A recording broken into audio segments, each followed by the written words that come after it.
Welcome to this Fortune Conversation on the Modern Board and the importance of ESG measures, which is being held in partnership with Diligent Corporation.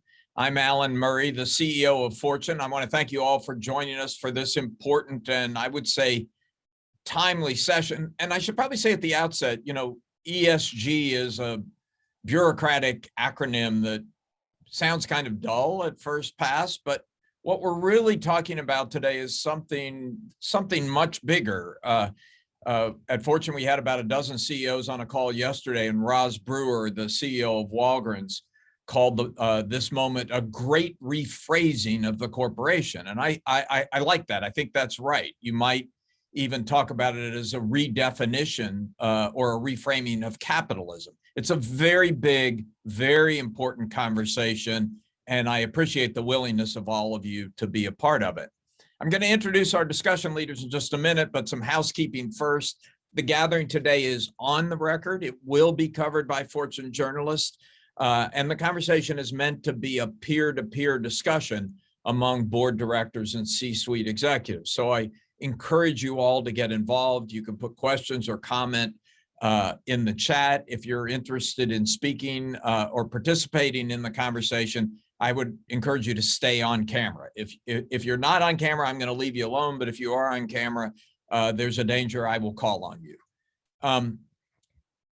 So just as a little bit of background before we dive in, this business focus on environmental, social, governance issues has been growing for some time. But my sense is it has accelerated enormously in the last couple of years. With this huge confluence of technological disruption, pandemic disruption, a coming climate disruption, a social and racial justice crisis, particularly in the United States, all colliding on business in a very powerful and very explosive way. And I think the notion of stakeholder capitalism has become a reality, whether people think it's a good idea or a bad idea. And it's placing new pressures on corporate leaders, on their teams, and certainly on boards, which is the topic we're going to focus on today. Really excited to have the opportunity to hear from such a top-notch group of forward-thinking board members who are actively wrestling with these issues on a regular basis, and hope we can share some best practices and maybe even come to some conclusions over the course of the hour. And with that, let me introduce our discussion leaders. When I mention your name, please wave your hand so everybody can see where you are and who you are. Amy Chang, who is a board member of Disney, P&G, Marqeta, Sambanova, Pragma, a very experienced board member. Paul Pullman, the former CEO of Unilever and now co-author, he's moved into my space. He's a co-author of a book called Net Positive: How Courageous Companies Thrive by Giving More Than They Take. It's a great book. I recommend it. Brian Stafford, who is the Chief Executive Officer of Diligent Corporation, and Gabrielle Sulzberger, who is on the board of MasterCard, Eli Lilly, Brixmor Property Group, Cerevel Therapeutics, and others. And I want to thank all of you discussion leaders for being with us. And Paul, I think I'd like to start with you, because in some ways you created like an early version, maybe the first stakeholder-focused company, and you did it over a decade ago. And I've never heard you talk about the role that your board had in that. Did your board play a role in pushing you in that direction? Did you have to pull them in that direction? What was the dynamic from the board, and what were you expecting from the board as you started reframing your company? Well, thanks, Alan, and a great opportunity. And my fellow panel members, many of them are friends. So this is really glad to be with you all. And I agree with you on the rephrasing. And I saw your comments today in your daily letter, which is always extremely helpful. This is going very, very fast. If you say it has changed in the last 5 years, I don't disagree with you, Alan, but it has changed in the last 3 months. I would even say it has changed even more so in the last 2 weeks. And it's not surprising when you have this enormous scale of change bigger than the industrial revolution, and a speed of change more than a technological revolution. Most boards struggle with that. And the reason boards struggle with that is that they're just not equipped to deal with today's challenges. It might sound harsh, but that is the reality. They don't reflect the real world anymore. They grew up at a different time period, did an outstanding job then, but the world has moved on. And frankly, many of the boards have not moved on, be it in digital knowledge, be it in ESG knowledge, be it in climate knowledge, be it a fair representation of the population. So I do believe that if you listen to most of the CEOs and the feedback that comes back from board surveys, and you take a step back, that we do have a problem, and that frankly, with the urgency that we need to act right now, that boards might become a bottleneck.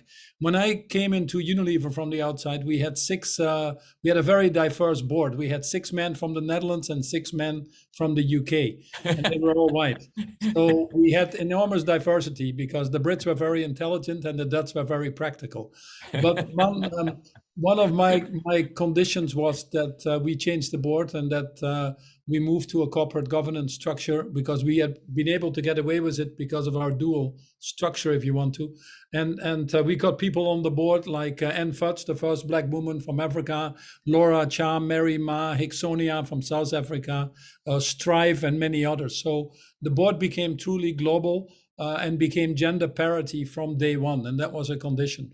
Now, if the board pushes you or you push the board is not really a fair question, because you're running the business and you're probably closer to it and you feel the pressure from the market on a daily basis. But you can select the right board members. We selected board members that actually understood the importance of a multi-stakeholder longer-term model. And that was very important to me. We spent an enormous amount of time, not 1 minute too much, if I may say, on educating the board. We had separate sessions with every board meeting on getting into the topics of ESG. And it was fair to say that probably I was a little bit more progressive than the board members were, but I was actually glad that they pulled me back at times to have the right discussions, to be a little bit more thoughtful, to think about the plans in more depth. So they were of a tremendous help to me. But yeah, in the reality, you have to push the boards, you have to educate the boards probably more than it goes the other way around. You know, if you look at 1 out of 10 companies really has a well-mature ESG capability, less than half of the companies report.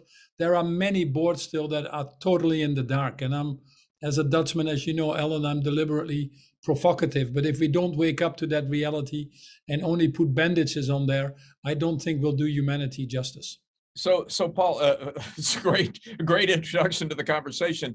I do feel like, and I know this is going to be a vast oversimplification of what you just said, but it does feel like what you said is it has to be led by the CEO, and the main thing the board should do is not hold the CEO back.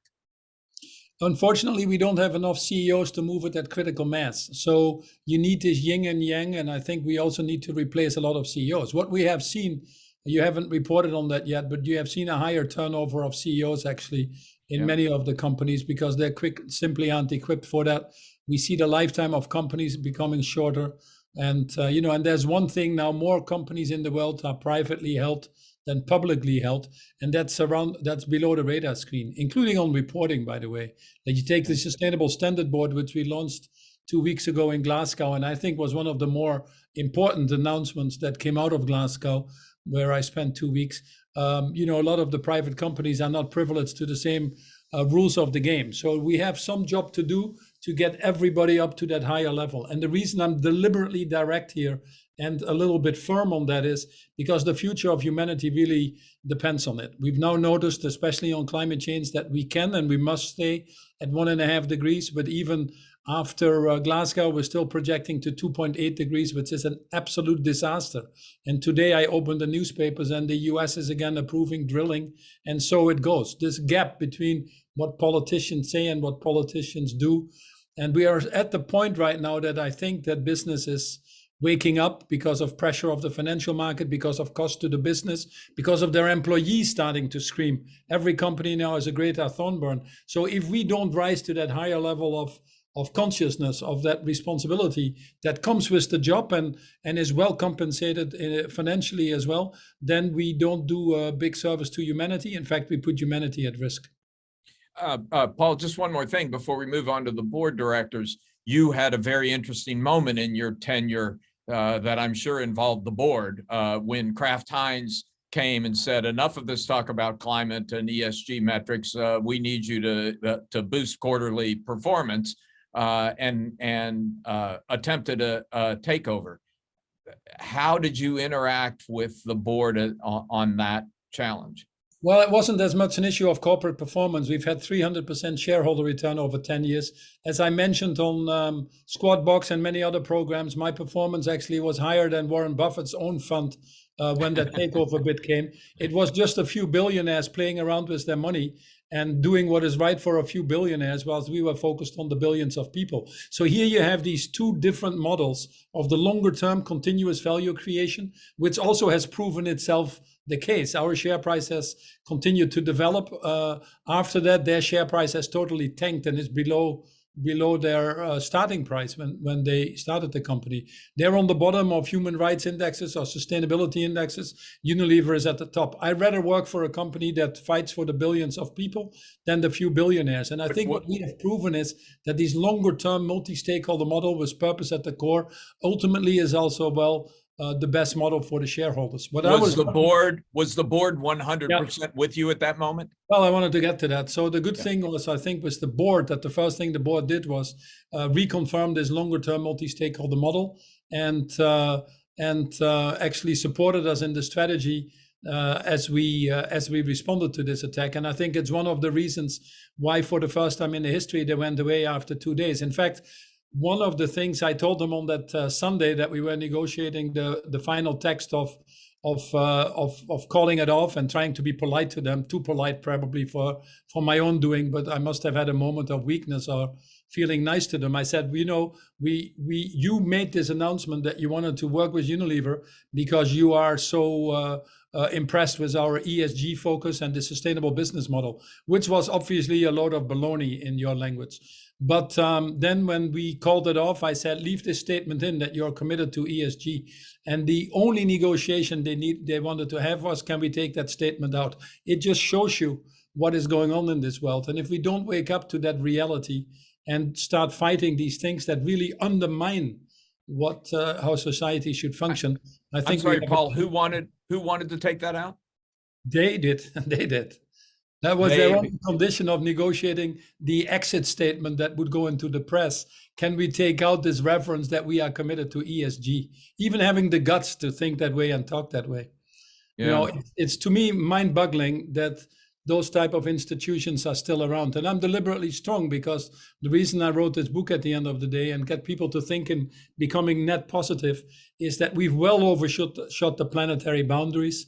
July 29th this year was World Overshoot Day, which is the day we use up more resources than the world can replenish. So if we don't start to think reparative, restorative, regenerative, and if we don't become a part of the solution instead of the problem, it's not going to work. It's not going to work. Yeah. Gabby, Paul said at the outset that this conversation has accelerated not only in the last 5 years or the last 2 years, but in the last 2 weeks, post COP26. Is that your experience? Is that consistent across boards? Is it more intense in some boards than others? What are you finding? Absolutely. And I would agree, particularly on the E of the ESG conversation that we're having, we have seen some real accelerants, but this notion of are increasingly in a kind of this dynamic, kind of, and it's, yes, there's, kind of COVID factors, but kind of even beyond and pre-COVID, we have found that boards, increasingly needed to make decisions, and whether you were a disruptor or the disrupted, the pace in which we had to make decisions was evolving. And to his fine point, the kind of query as to who and what the board should look like and board composition was all the more elevated. And so, again, if like the context of this conversation is ESG, it really speaks to kind of, the G of ESG and kind of this issue, of refreshment. But secondly, I think in my own, as we've kind of looked in this last year and we think about accelerants, you know, pretty clearly it's almost been a perfect storm of, factors that have made us as board members now also focused on the S of the ESG. And, between, as you mentioned, pandemic, kind of social justice issues, elevated issues around DEI, across all of our board, across all of my boards, conversations around recruitment and retention and, the kind of the unexpected and pretty challenging impacts we're now seeing around salary inflation in combination with DEI, the pace in which we are having to make these decisions and really look in a fundamental way at how we are approaching and engaging with our employees, is really very challenging. And those issues, in ways that I wouldn't have predicted in advance, those issues all seem to be conflating. I mean, that was the key thing about the conversation we had yesterday. It's all now kind of seen as one big ball of wax. We have to think about how we do this differently. But in a very fundamental way, kind of the proposition that we are offering and engaging with our employees on has just changed. And so, if it's how we think about compensation and incentives, how we think about, kind of flexibility and work-life balance coming out of COVID, how we think about diversity and inclusion, and as Paul again mentioned, how we kind of what we are offering in terms of being a purposeful ESG-led organization, that whole combination of what we are offering and how we are engaging our employees, has changed. And so as a board member, it also has us looking and thinking, I think possibly, in some cases differently about, kind of the whole role of the CHRO as a strategic partner and, kind of, and that whole set of capabilities. But it is also having us look very fundamentally at how we are engaging and what we are offering our employees. Yeah. Amy, is that similar on the boards you're sitting on? I had to hold myself back from jumping in because absolutely yes. So I spend as much of my time with, my Fortune 50 boards, so Disney and Procter & Gamble, as I do in the startup world. And actually, probably the majority of my time is spent in the startup world. And the thing that I am so excited about and just kind of lights me up is the fact that we have employees pushing so hard on any CEOs, Paul, to your point, who are laggards in this space. I mean, if we look at it in the US, we're already at 25% of the population is Gen Z, right? And they have $150 billion of purchasing power. So you can't really afford to ignore that if you're any type of consumer focused company. And that piece, these folks are about to be their employee base as well. So we've got millennial and Gen Z kind of firm push. And in the startup side, I can't even think of a CEO I work with that doesn't think about that on an almost weekly or monthly basis and isn't at least very cognizant of it, if not guided by it. On the Fortune 50 side, the CEOs that I'm working with, we're lucky because they care deeply. And Paul, thank you for creating a movement, not just for net zero, but net positive, because I think we're going to start to see the early adopter CEOs move to that mindset and begin to shift. I mean, I look at Disney's goals, and our goal is net zero for all direct operations by 2030. That's pretty ambitious for something the size of Disney. I mean, we have physical parks that are being run and merchandise that is being manufactured. But could we do better? Yeah, I think we could. So one of the things that I'm hoping that all of us on this call do is start to think about proactively moving ourselves onto the nominating and governance committee for every board we're on, and starting to help be, kind of Paul's voice too, and reminding people to kind of think through net positive, not just net zero. Amy and Gabby, do either of you in any of the boards you're on, have any of them established separate committees to deal with ESG issues? And is that a good idea? It's still falling under Nom and Gov for all the boards that I'm involved with. And that's fine, because I think the folks who, to Gabby's point around the mixing of, DEI, of some of the societal issues that we're all facing, having people that are very, very passionate and interested, not just on the climate change portion and the sustainability portion, but also DEI The whole thing. tends to marry Yeah. well. I think it's good.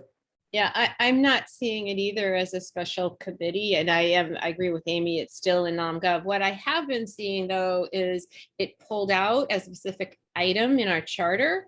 And therefore, and what's helpful about that actually is then kind of adding it to, kind of the cadence of our annual calendar so that there are, Yeah. and in one of our boards, the way we've just, we've organized it is one meeting is E, the next meeting is S, the next meeting is G, and we rotate, through all of them, and the final being around disclosures. Yeah, the example that came up yesterday in the CEO conversation was from Stephanie Lennertz at Marriott. Marriott apparently has a separate committee that is dealing with this that she thought was helpful. I don't know if there's anybody on the call who's on the Marriott board, but let me ask you, Gabby and Amy, also another question. It doesn't sound like you do, but if you had a situation where you had a CEO who was performing well on the financial metrics, but ignoring the ESG metrics, today, what do you do? I think 5 years ago, we know what the answer would have been, but what's the answer today? I think at this time that approach and attitude creates too much organizational risk to really over the long term tolerate. So it would, he or she sounds like a CEO we'd work with and try to develop. But ultimately, if he wasn't going to get there or she wasn't going to get there, that would be really problematic because, given the interest of our institutional investors, given, as we've been saying earlier, kind of the need to drive this for, our employees and, our team members who increasingly care about that, it puts us at a significant, I think it creates significant risk and competitive disadvantage. It also, I think it speaks to, I don't know, I'd be concerned because I think it speaks to a tone deafness, a lack of forward thinking that would just be a real, would leave me with a real question in my mind about his or her, kind of strategic, kind of sensibility. Yeah. Amy, how about you?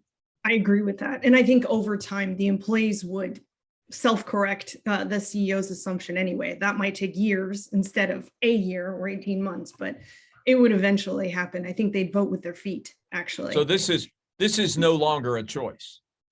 Mm-mm. Not in most industries. I mean, you'll have some kind of laggard industries where that may still be the case, but hopefully not for long.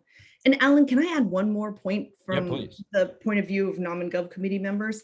The other thing that I have seen help a lot is for us to assist the chief sustainability officer or whatever equivalent with external connections. So as they are trying to learn and as they are trying to bring innovation into this area to really meet their net zero goals, because it comes out of the P&L. It's not the simplest thing in the world to put together the plan to be net zero by 2030. I mean, it costs money, right? And you have to innovate in order to do it.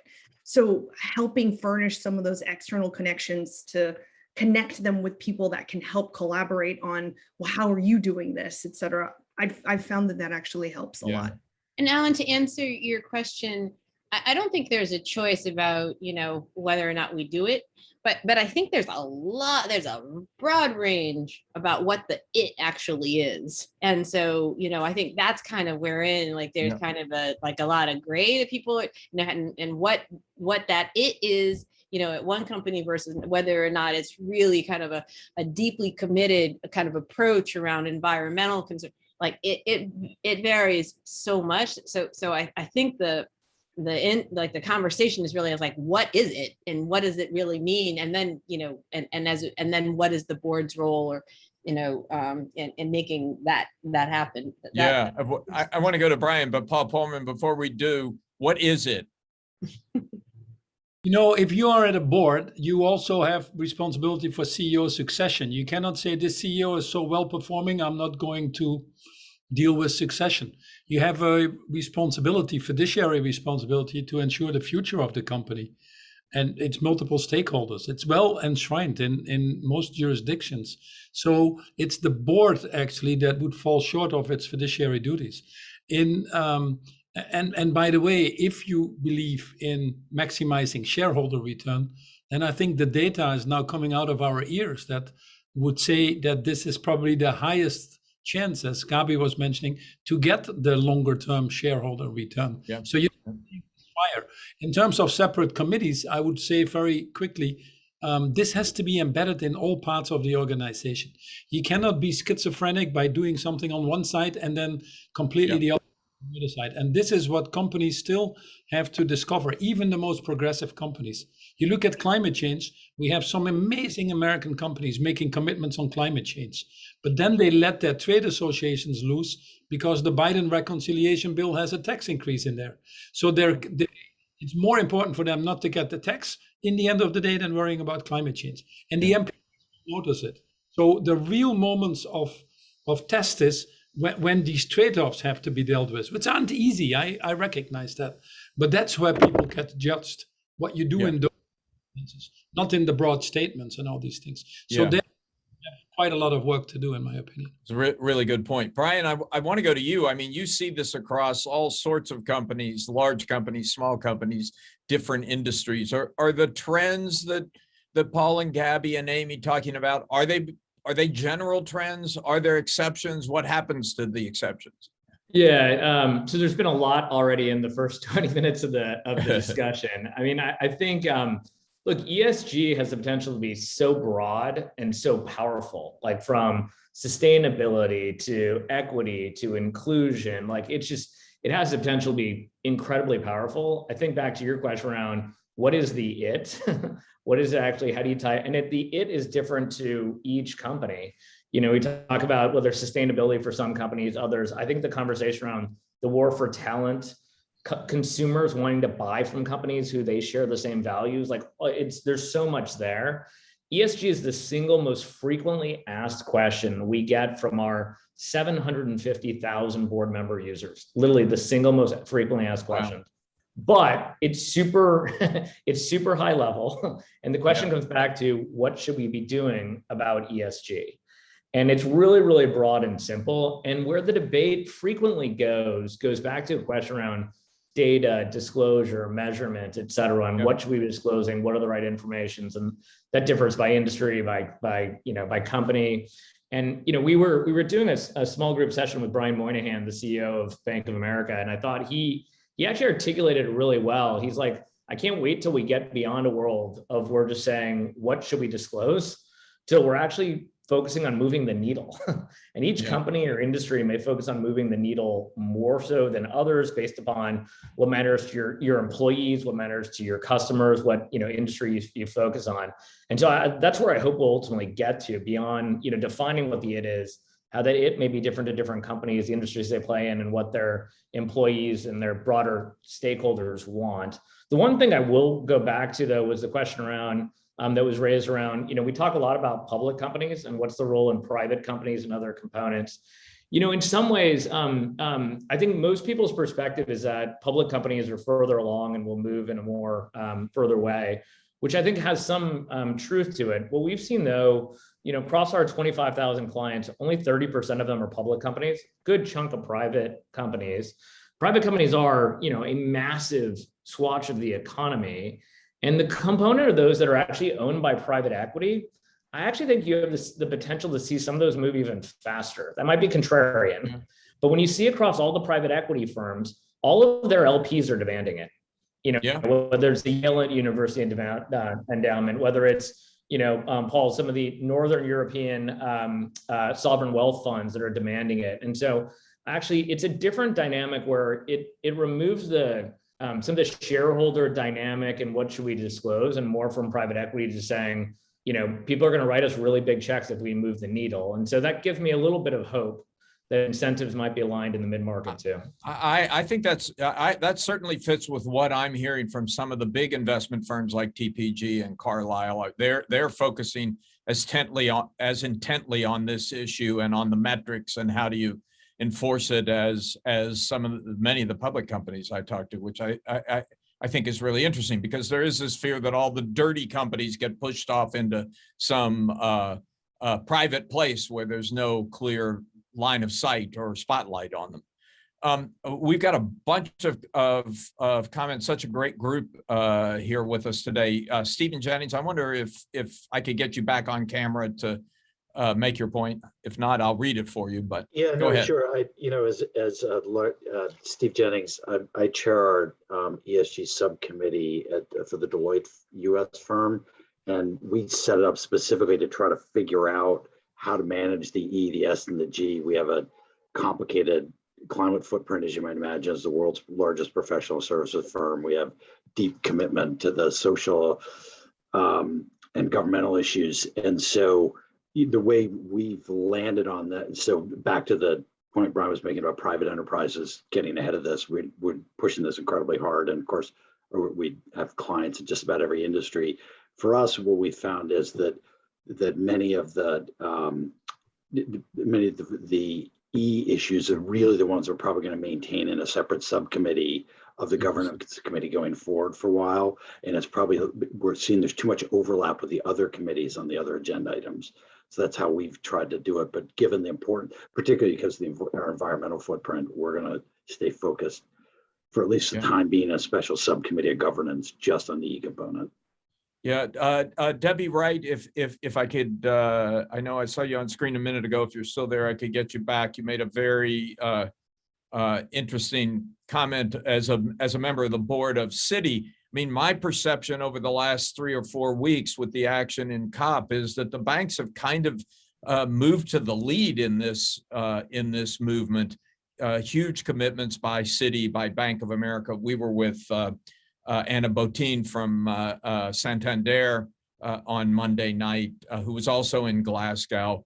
Are the banks moving faster than the other companies, and if so, why? Yeah, Alan, one of the things I said in the comments was that the banks have been at this since the 1970s. I was housing commissioner in the city of New York, and many people don't believe that at that time there were 3 dozen neighborhoods that were absolutely ravaged, and the banks single-handedly, 3 of the major ones in New York City, poured in billions of dollars to have housing built or rebuilt, community organizations funded, and that continues today. So I think it's a very easy, documentable industry that can show the way for others. And this has been studied by academics and everybody else, but you can walk down streets in 3 dozen neighborhoods here in New York City that were absolutely on their backs and are now thriving. I'm living in one in Harlem right now, where it was very hard to get anything to eat and buy anything that you wanted to do. So I think there's a trail that's already been set, and that's not to mean that there aren't other wonderful ways that it's been done with foundations and others, but this is something we've done and can continue to do. And how much can banks drive action on this? Obviously, they're they say they're earmarking literally trillions of dollars to finance this, but can they actually drive the investment necessary to make the climate transition, for instance? For sure. I mean, they lean on folks that are in the neighborhoods and in these large and small nonprofits and for-profits. They don't do the work themselves, they invest in others. And that's the only way to accelerate it in a comprehensive and fast way. And so in the case of housing, there were a couple of very large nonprofits, LISC and the Enterprise Foundation, that drove this around 30 neighborhoods across the cities across the country. And how we replicate that in other priorities like climate will require nonprofits and for-profits and other leaders that can take that investment and run with it. Yeah. Vinay, interesting comment in the chat on private markets. Do you want to share? Yeah, no, I think Brian said it well in terms of PE potentially being a better home for driving acceleration of sustainability performance for several reasons. I think, not having near-term quarterly pressure is certainly one, because some of these initiatives are not immediately ROI positive day one, but Right. but if you have a long enough horizon, they will be. Second is, exit premiums that buyers are willing to pay for stronger performers. And, what I'm most excited about, I was actually for a long time worried that private markets would become the place where bad assets go to hide. And you all saw the New York Times piece about $1 trillion of assets that have gone in, gray assets that have gone into the hands of private equity. I actually think that what Carlyle is pushing with CalPERS and others, about 70 LPs and GPs signed up to this, which is a voluntary disclosure framework for ESG performance of private holdings. Now, I know the ISSB that got announced at COP is also going to look to extend, and Stephen, you might know more about that, given I know Deloitte's been at the rock face of helping Brian and others on the ISSB work. But the other thing I'd say, I think is an important consideration, we've talked a lot about, maybe two other points if I may, Alan. One is we talked a lot about climate, which is important. I actually think net zero commitments that we're all getting very excited about, because there's $130 trillion committed net zero, are actually on their face a bit dangerous, because what it's doing is it's just driving bad assets out of good owners and into the hands of potentially bad owners. And this is where I think capital really leaning into the greater green transition is one. So that's just one point I wanted to flag, given a lot of the attention that the net zero commitments got at Glasgow. The second is on social. We've talked a lot about social as a value creation opportunity. I agree. I also think there's real systemic risk. If you look at the existing inequities in most developed markets, I think what business needs to think about is the broader systemic risk to the system of capital as we know it from some of these major gaps. If you think about racial equity, you think about gender pay gaps, you think about affordability for housing, et cetera, list goes on. And I think one gap I've seen as companies try to wrestle with social issues is we were very good during the digital age of engaging with the disruptors. We were going down to the valley. We were talking to startups. We were looking at people that are driving innovation. I don't think business is doing the same thing when it comes to social activists. I think we talk about social issues, but how many of us are inviting into the C-suite or into the boardrooms, social activists, climate activists, other activist groups to actually engage in dialogue, really get the finger on the pulse of these issues and anticipate where they're going versus reacting to them after the movements have taken, fever pitch. So Yeah. I think that's an opportunity for business. Interesting. Paul, I know you're working with a lot of different industries on meeting the climate challenge. I'd love to get you to respond to Vinay's first point about chasing out dirty assets. Are they just being pushed away from the good companies, but Vladimir Putin can accumulate them? I mean, the First of all, I just came from Abu Dhabi, where we had the big congress of all the oil companies, and I wanted to do that right after Glasgow to get a little bit of a feel of the lay of the land, so to speak. And the tonality, the discussions are quite different than what I've seen in previous years. But let me get straight to Vinay's points, because I actually agree with that. The divestiture movement on fossil fuel is 40 trillion right now, and many of these assets end up in bad hands. So there is a little bit of this dichotomy in our discussions about privately owned and equity. In fact, one of the oil spills you had in front of California was a direct result of that.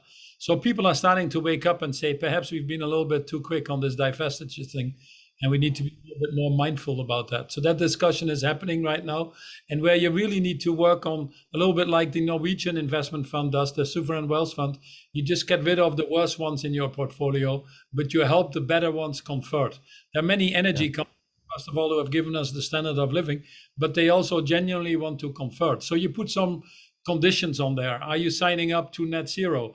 AUE, for example, the UAE has made a commitment to be out of oil by 2030. So if you make these commitments and are going so aggressive, they lend their support. The second thing on net zero is 2050 is too late. most of these commitments that we talk about and the statistics we quote is a little bit deceiving. We cannot wait till the 31st of December 2050.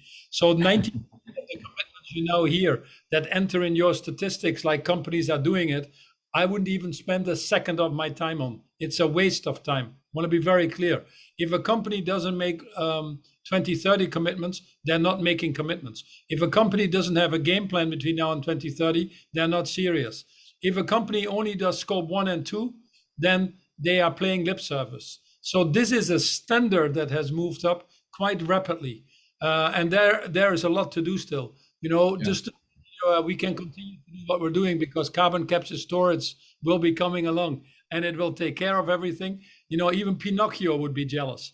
So we have to put these standards higher now. And this is where the challenge is because the learning curve that we need to do is catching up, or is falling behind actually on how we need to deal with this exponential problem. So it's an exponential issue that also has to translate itself into the leadership development and board developments.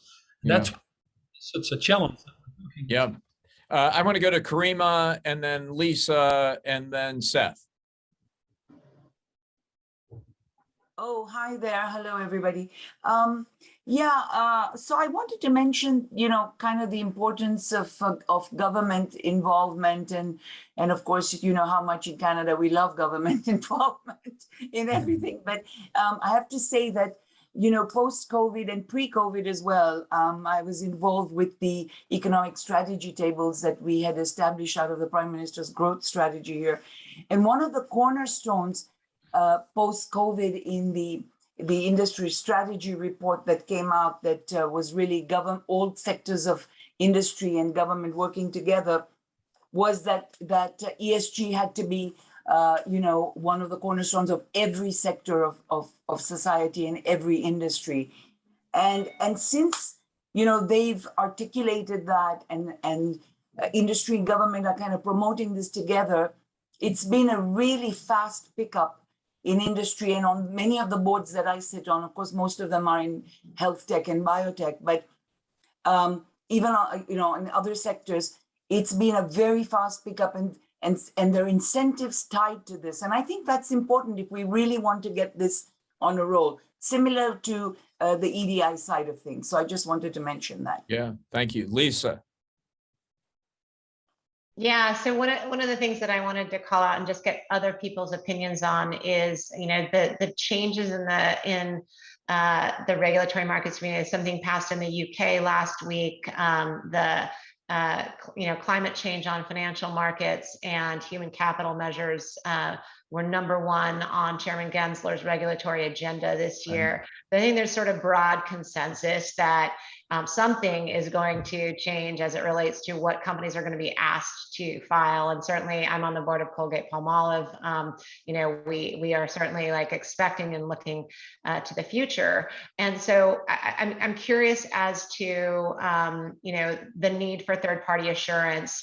We have a product that mines, 3,000 proxies in the US and a couple thousand in Europe. And, we're seeing an increase in assurance on ESG measures, but only, if I remember correctly, it's only about half are doing it, and then of those, most are not doing it with the Big Four or their existing auditor. They're doing it through, particularly on climate, through niche consulting agencies that can kind of come in and say, yeah, that looks about right.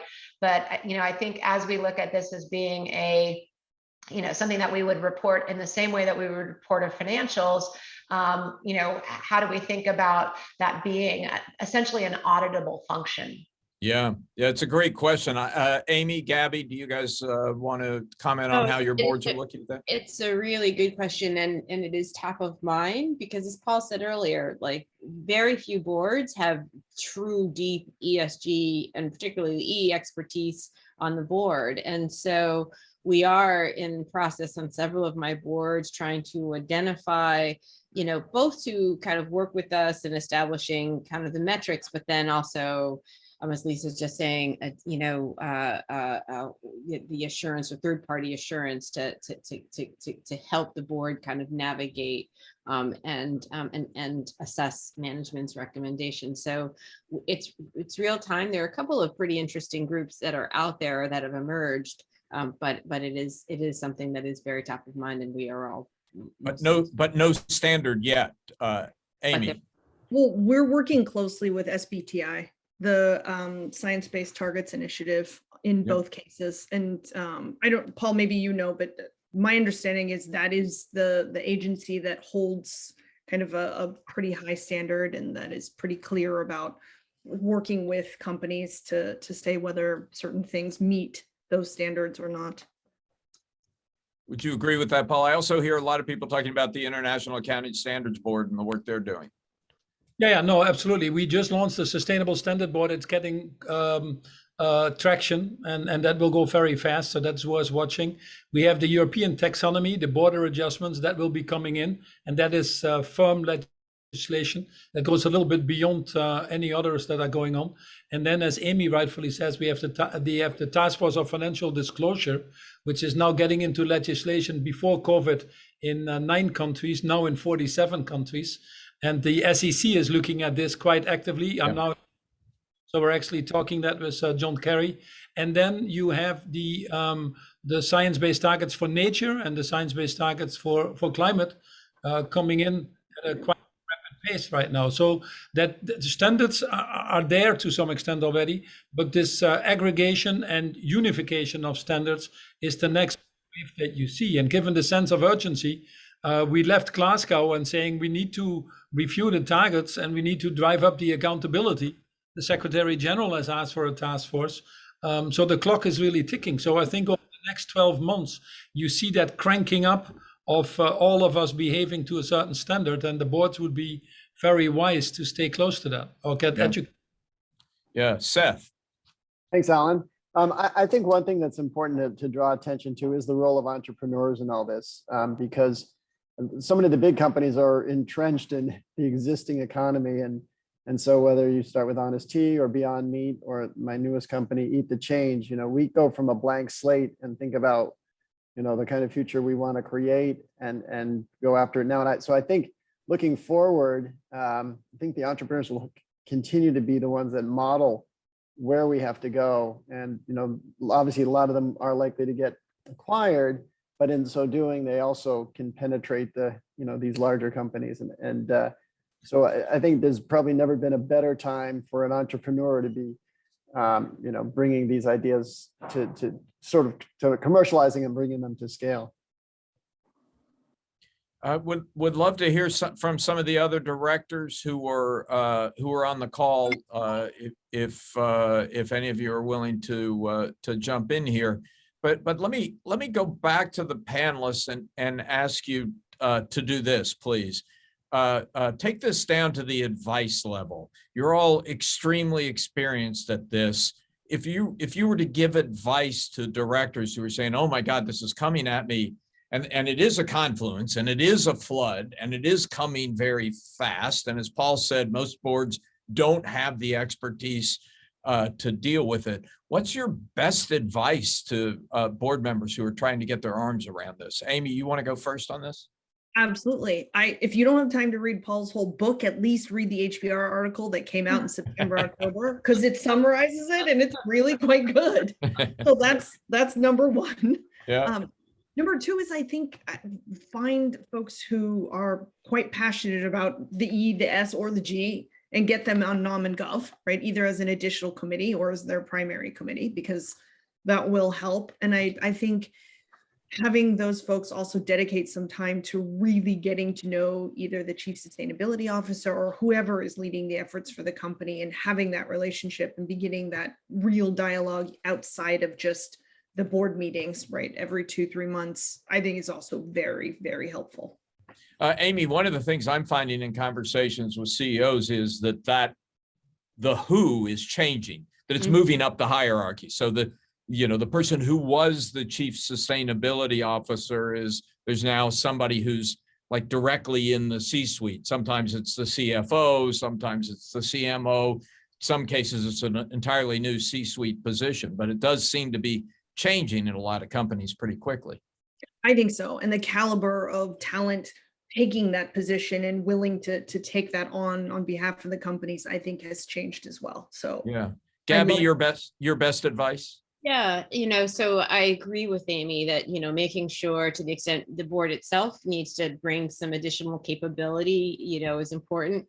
But at the end of the day, our job is to really ask good questions, and so I think so we need to inform ourselves to a level to be able to do that, right? And so it's entirely appropriate, if you haven't done it already, asking for multiple deep education sessions on all of these topics, in addition and potentially in between board meetings.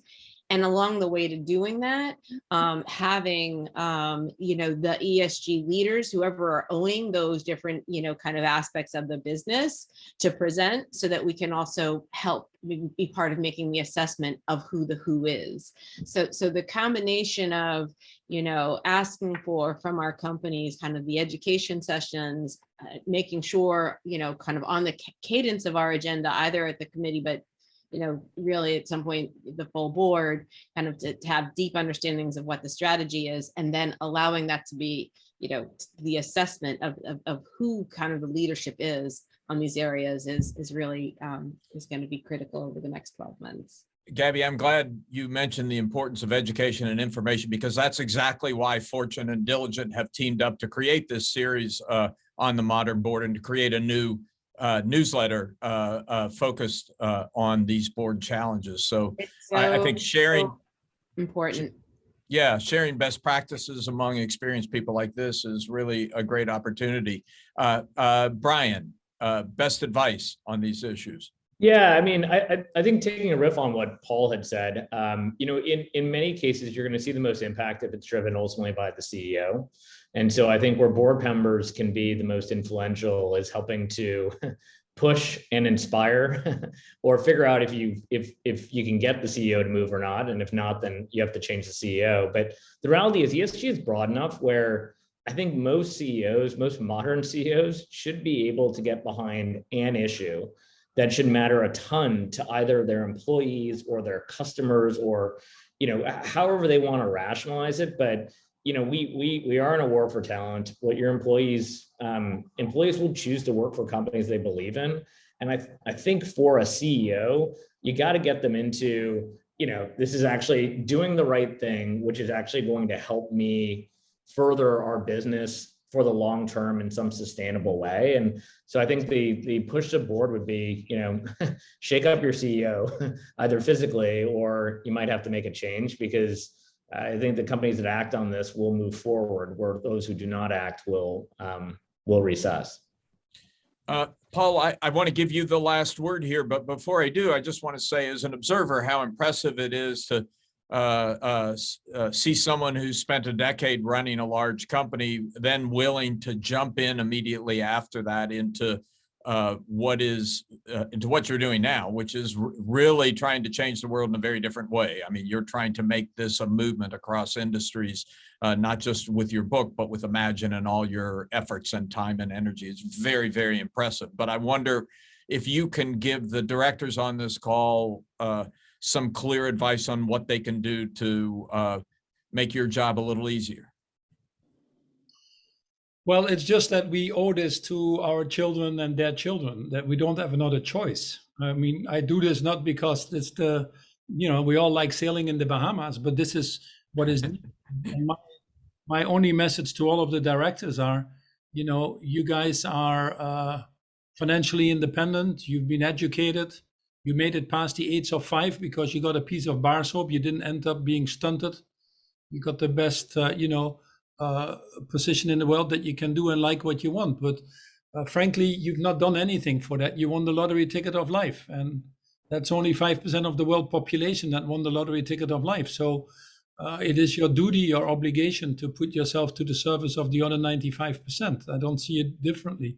We talked about the issue of climate change, but at the end of the day, it's the issues of level of humanity. If we don't fight for these basic values of dignity and respect, equity, compassion that are global, universal. And we recognize how difficult it is right now with populists or xenophobics or nationalists in many places in the world running these governments, how difficult multilateralism has become. It is absolutely the moment where the business community has to step up and de-risk. And the best thing you can do is start with ourselves in our own minds. And the question really is, do we care? And that is for each individual to answer. And then to get into a mindset that if you break it, you own it. You know, the world, the nature is regenerative. It has an incredible way of taking care of itself, of restoring and repairing. Then we came along and developed a very destructive way of doing things because we frankly didn't care. We went with so many people, we didn't have the issues. The planet went a little bit in overdrive to compensate for it. That's finished now. So why can't we bring our businesses back to a regenerative thinking and to a regenerative business model? So if you're at the boards, think about the simple question. If you break it, you own it. So what are you going to do to fix it? What we now find, Ellen, is that companies, this is a very interesting statistic that we find with the weighted impact accounts work that George Sarasan is doing at Harvard, that within a sector even, companies that more aggressively try to mitigate these negative externalities are already actually valued higher by the financial market. So these non-material issues all of a sudden have become material. Whilst everybody would have expected, if you're a criminal and you try to get away with it and let someone else pay for it, you must be more profitable, the shareholders must be happier. It couldn't be farther from the truth. Of course, there are exceptions, but it couldn't be farther from the truth. So ensuring that it is at the heart of your strategy, how ESG is going to drive it, ensuring that they can explain the value creation model related to that you're publishing things. And here comes the crunch. What the biggest change that we need to make is not from putting targets out there that we know we can achieve or the minimum we can get away with, which is really the game we're playing now. We need to set targets of what it takes to win, what the world needs. And that's tough. That takes courage. We need to work in bigger partnerships to handle these tougher issues. And that takes courage. We need to work with governments, very few do, on working these broader transformational changes. Otherwise, we won't get there. That takes courage. Just as it takes courage to take responsibility for your total handprint in society, all consequences, intended or not. This is where companies like Facebook go horribly wrong. So what we ultimately need as board members is to cultivate these CEOs in becoming these courageous leaders and giving them the courage, the support, and the tools to be what society needs right now. The companies that understand that operate that way, will do very well. If anything, what COVID has shown us is this bifurcation between the people that get it, that work and operate under that basis, and the ones that continuously deny it, who, by the way, are heading to the grave dinosaurs. So there is no alternative. And this is why I'm talking with such a sense of urgency in that sense. Well, you do it. It's a very compelling message. Thank you for taking the time to share it. Thank you, Amy. Thank you, Gabby. Thank you, Brian. And a special thanks, Brian, to Diligent Corporation for being our partner in this series and in this effort. We hope all of you can join us for the next conversation in the series on Thursday, December 9th at 12 p.m. Eastern. We'll continue the discussion then and explore further how a board collaborates with the C-suite to align ESG messaging and execution with stakeholder interest. And you have 1 minute back in your day. Thank you so much for being here. See you next time. Thanks, everybody. Be safe.